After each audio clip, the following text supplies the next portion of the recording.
Justin Fields finds his way to New York, not with Arthur Smith, to rejoin Garrett Wilson as the starting quarterback of the New York Jets.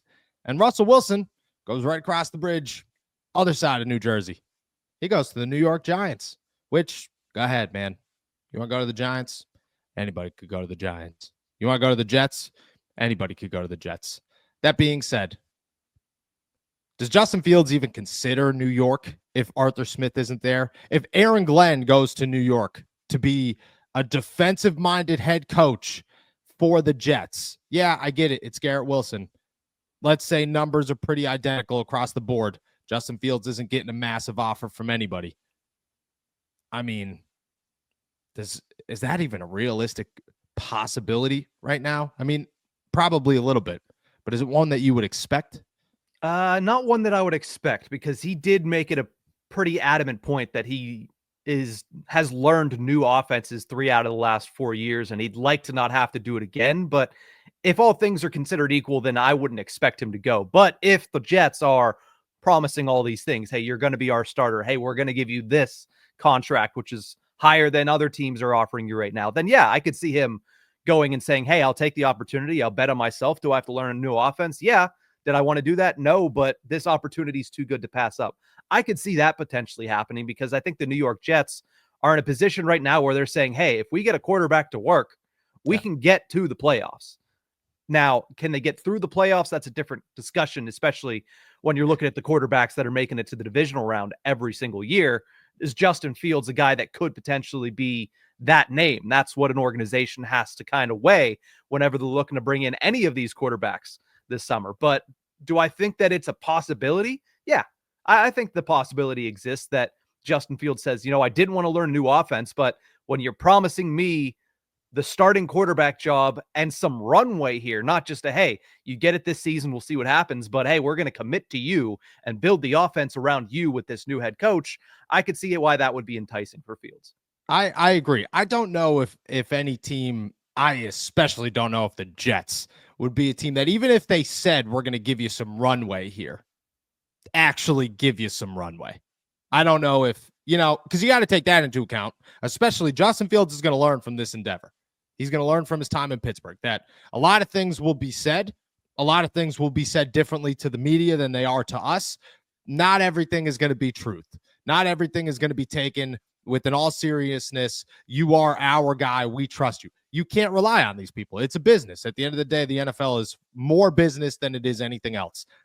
I don't think the Jets are a team that you look at if you're Justin Fields, and I believe he's smart enough, and his agent would be smart enough to look at it this way too and say, yeah, they're going to offer you a 2-year deal.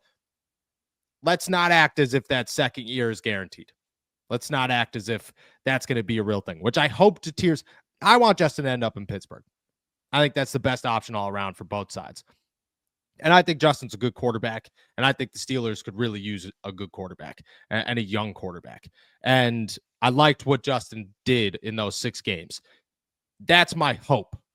I think the Jets are a very realistic number 2 option for Justin Fields. That it could go down to New York isn't going to get a quarterback in the draft. They need a bridge guy as they build some stuff. Maybe Justin Fields has some potential. They're not going to go get Sam Darnold again. They're not going to go get, maybe they do go get Russell Wilson, but I got a hard time believing they're going from Aaron Rodgers to Russell Wilson. That doesn't seem like a move they're going to make. There's just nobody else out there. They're not going to get James or Daniel Jones and saying that's our best bet, because it's not. I think Justin Fields is the best bet. And when the smoke clears, when we finally get to free agency, I have a feeling that it's going to go Sam Darnold, Justin Fields in the order of free agent quarterbacks available. Yeah, Russell Wilson's name will be on there, but I got a feeling Justin Fields is going to climb up this list and be sitting there at number 2 where teams are going to want him. New York's going to be a team that I think does give a call. On the Giants side of things, if they're not going to get Cam Ward, which I don't think they should go get Cam Ward, but you never know. Russell Wilson makes all the sense in the world. Go get him. Why not? He's a 36-year-old quarterback that is going to make you better than you've been, but not great, which is where the Giants should be. They don't need to be good. They got a lot of issues, a lot of problems, and they don't seem to be fixing anything. So if Russ wants to go there, he was almost there last year. You gotta remember that. He made a visit to the New York Giants after he made a visit to the Pittsburgh Steelers. Stopped in Newark along the way, right on the airport there. Said hi to some Jersey people and made his way down here. I mean, I think that one's a real possibility. Let me drop this third one on you. All right, football fans, things are getting real. Whether your team has made it to the conference championship or not, there's still plenty of ways to enjoy the games. Get in on the action right now with my partners at DraftKings Sportsbooks. They're offering all new customers $200 in bonus bets instantly by just betting $5. Don't let this slip away. Download the DraftKings app now and sign up using our code ALLSTEELERS. The crown is yours. Stay in on the action and use your $200 in bonus bets on DraftKings same-game parlays for a shot at an even bigger payout. Combine multiple bets together from the same game. Love the thrill of live betting? DraftKings has got you covered. Bet live in-game progress right as they are happening, making watching the games that much more exciting. If sports betting is not yet available in your state, don't worry. You can still join in on all the fun with DraftKings Daily Fantasy and have the shot to win cash prizes. Download the DraftKings Sportsbook app now. New customers use my promo code ALLSTEELERS and bet just $5 on any wager and get $200 in bonus bets instantly. That's promo code ALLSTEELERS only at DraftKings Sportsbook.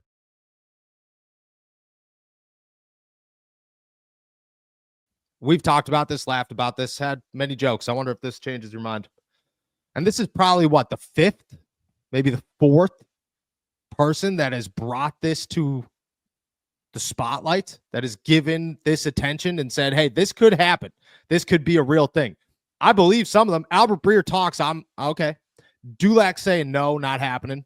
All right, you got to take that into consideration. When Dulac speaks, you listen. Florio said it. Breer said it. I'm pretty sure Graziano said it. Now we're hearing it again. Aaron Rodgers to the Pittsburgh Steelers, which I know immediately everybody goes, oh, I'm logging off, but there's more. Aaron Rodgers to the Pittsburgh Steelers in this hypothetical. And he comes with Davante Adams. How much worse do the Pittsburgh Steelers look in 2025 with Aaron Rodgers and Davante Adams being your starting quarterback and wide receiver? That is your splash. That is your change if you are Pittsburgh, to go from a team that people are looking at right now. I saw them compared to the Tennessee Titans. That's bad. To, we're going to win a Super Bowl. We could beat the Bills. We could beat the Chiefs. That's a thing. How much worse does it get with that move? I don't think it gets materially worse, but I also don't think you get materially better by bringing in these two guys. You're probably in the same spot. I mean, you mentioned it, and we joked about it 5 minutes ago. If you're the Jets, why would you go from Aaron Rodgers to Russell Wilson? Like, that wouldn't make any sense. If you're the Steelers, why would you go from Russell Wilson to Aaron Rodgers? And I understand Davante Adams, if he is released from the contract that he's currently on, if he's cut by the New York Jets, and you can sign him for whatever you want to sign him for, he's not a bad option. He's a much better option than what you had outside of George Pickens this year. So that's not a bad place to start. But at the same time, do I really think the dynamic duo of the Taco Bell guy and the ayahuasca guy is going to materialistically change the Pittsburgh Steelers offense? No, I just don't see it. I think this is a year of bridge quarterbacks. Unless you're getting Cam Ward or Shadur Sanders, any other quarterback you get this offseason is going to be looked at as a bridge. And if I'm looking for a bridge, I'm not looking for an old bridge that's been used for years and years and years and years. I'm looking for a younger bridge. I've stated this on multiple occasions. I'm looking at Justin Fields as the best potential bridge, because that's one of the few bridges that could potentially sit there and say, oh, well, we can actually wait to draft our next quarterback, because this guy could be a bridge for the next 3 years, could be a bridge for the next 4 years until you get that franchise-altering guy. Whereas if I'm looking at Aaron Rodgers, I'm saying maybe he has a little left in the tank. There's always a chance that he does, but am I really willing to take that bet? No, because I don't think that he gives you that much more or that much of a different look than what you got out of Russell Wilson. He uses the middle of the field. That's a plus, but I just don't think all in all, the overall ceiling is raised very much by switching out one veteran for another veteran who is however many years older and an ankle injury older as well.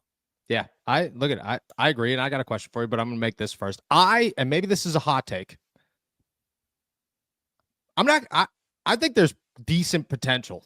I'm not gonna say it's decent. Decent's the right word. I think there's decent potential Justin Fields as a franchise quarterback. I'm not willing to give up on that. I think a year ago, we were on this show pounding the table with good old Stephen Thompson, saying the three of us going, I'd give up a first-round pick for Justin Fields. I'd give up a first-round pick for Justin Fields. Justin Fields would be the number one pick in this draft. I think there's potential. He went 4-2. He looked significantly better than he looked in Chicago. And Mike Tomlin said, hey, Doug, just don't turn the ball over. I don't really care what else you do. You could have 0 passing yards as long as you don't turn the ball over. We're okay with that. I don't know what he could do with an offense that says, go win football games. And we see it all the time. I mean, Sam Darnold is the newest one. You go somewhere else, sometimes that's all you need. Sometimes you need to get out of Chicago. Sometimes you need to get out of New York. Sometimes you need to end up in Pittsburgh, who has a track record of, we've had some damn good quarterbacks, not a bunch of them, but a couple good ones, couple decent ones. I'm not willing to give up on that.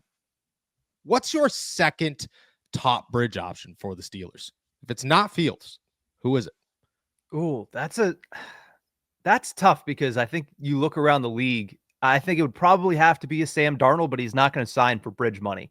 That's the problem. He went to Minnesota and he earned himself, even after the last 2 weeks. I think there's going to be enough separation between now and the start of free agency that he's going to make more money than the Steelers are going to be willing to pay, especially if they're viewing this as a bridge quarterback type of situation. Yeah. Outside of Fields, honestly, you're probably looking at Daniel Jones as one of the next best options. Ooh. It's not a great option, but again, this is a year full of bridges. I'm not saying Daniel Jones is your starting quarterback of the future. I'm not saying Daniel Jones is taking you to a Super Bowl. I'm not even saying Daniel Jones takes you to a playoff victory. But I'm saying when I'm looking at the board, it's hard to disagree that he's one of the better options right now that's going to be available on whatever March, 7th, 10th. Yeah, I don't know if Daniel Jones is even winning 9 games. I don't know if that's a real possibility. I don't disagree, that it's a bad quarterback market. Maybe Aaron Rodgers is above Daniel Jones in my head, but I think you'd have to weigh in all the nonsense that comes with Aaron Rodgers and the downfall that could come with Aaron Rodgers, which I think is a possibility. But you also have to weigh the downfall of Daniel Jones. You have to weigh the downfall of Russell Wilson, which, to be honest, Russ sounds like the number 2 in my head. It's as crazy as it sounds. Like, at least you know what you're getting. The drama's gone. It's weird. It's like weird times. It's super awkward, but there's no drama, and he's going to do enough. He's going to do enough. It doesn't come with the massive fall off a cliff downfall, which maybe it does. Maybe it does this season, but so far it hasn't come with that. You're just going to go skydiving at some point. Although I take that back maybe because the Steelers went skydiving the last 5 weeks of the season. They didn't even put a strap on. They just said, we're diving. We're free falling. That's what they did. So maybe I'm wrong. I think I agree with you there.